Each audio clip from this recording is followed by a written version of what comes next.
One day I'm out here in shorts and a t-shirt, and the next day it's freezing. Awesome. Since it is so very bloody awful cold outside, I figured I'm gonna come in for this one.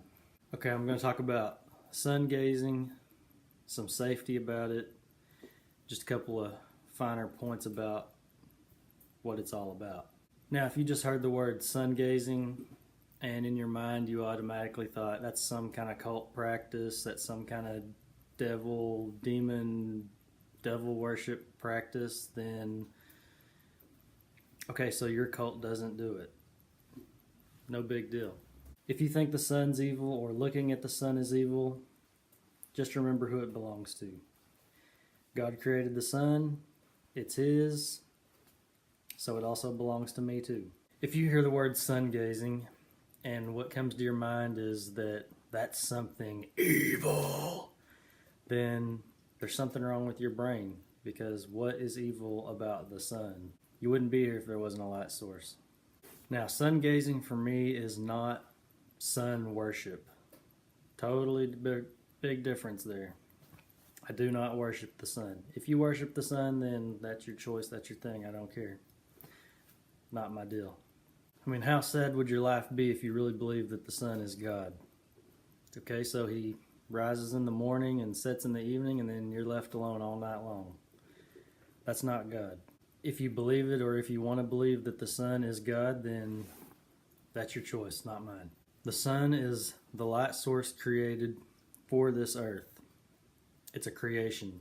Most of the things that you're taught about the sun are not true. There's so many things about the sun that you will not learn from this world. The people will not tell you the deeper things about the sun. They'll just tell you the bullcrap stuff because they want to keep you asleep. Keep in mind that the sun lights this world, but it's not of this world. Simply put, the sun is a light source, an heat source, an energy source. How much limit and restriction you put on that is up to you and what you believe. If you believe that it's an energy source, as in you can set out a solar panel and charge a car battery, that's very limited. Your body is a greater device than what you understand. And it uses energy that you're probably not taught it can even use.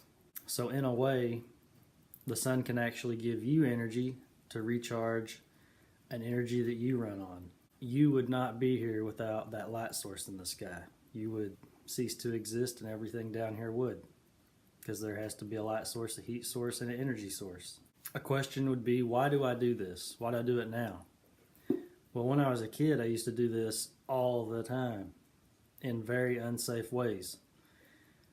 For whatever reason, curiosity, one day I happened to look at the sun, and while I'm looking at it, it starts to turn blue. And I just kept looking and looking. And as I was looking, I don't know, I was just drawn by it. It was something very interesting to me, and I did it a lot. Then you look away and you have a spot in your eyes that may take a long time to go away. That's what I'm going to give some finer points on, how to not damage your eyes. I don't have sunspots in my eyes, and the sun has not damaged my eyes. These damage eyes. Some people say, do this in the morning when the sun's low. Some people say, do this in the evening when the sun's low. Same thing. But the real secret of it is you can do this all day long if you want to, and be safe about it. If you want to get up in the morning and be out there all day long, just looking at the sun, you can do it. There's no time limit of restriction on it, if you know what you're doing. A few years ago, I got really interested in how the sun works, the moon works, lunar eclipses, solar eclipses, and all this.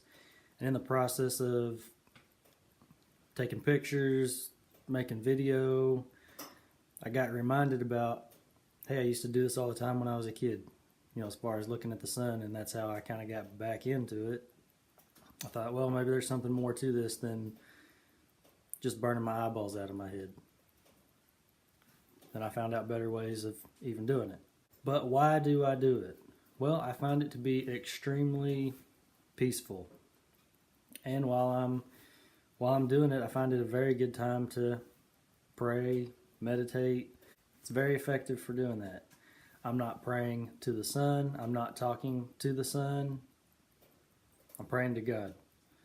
I just happen to be, my eyes looking at the sun, closed or open, however you want to agree to do that. Okay, these are some of the methods I use. The main one is eyes closed. I told my wife about this, and she said when she tried it that eyes closed was even too intense for her to do. Look directly at the sun, close your eyes, good to go. But if that's not good enough for you, you can still be safe and do it with your eyes open. Just know what you're doing. Don't look directly at it, but you can do it like this. The little X there is your focus. Put the sun up or put it down. If you get a sunspot, just close your eyes and look at the sun. It'll go away fairly fast, or at least in my experience it does. Another one you can do, if you can even roll your eyes really fast, is focus where the sun is and then just roll your eyes around that focus point. You'll have a nice little pretty ring in your vision. But like I said, just close your eyes, look in that direction. They dissipate fairly fast. What could a person possibly think to achieve by doing this? Well, that depends entirely upon you, entirely upon your mind, and what you are able to handle. What truth you are able to take in. Entirely upon you as to where you go with it and how far you go. Superhuman powers. Use the information as you see fit, but at least now you're not limited to just burning your eyeballs out of your head. And at your next Sun Cult meeting, you will be the envy of all the members with this newfound information. Thanks for watching.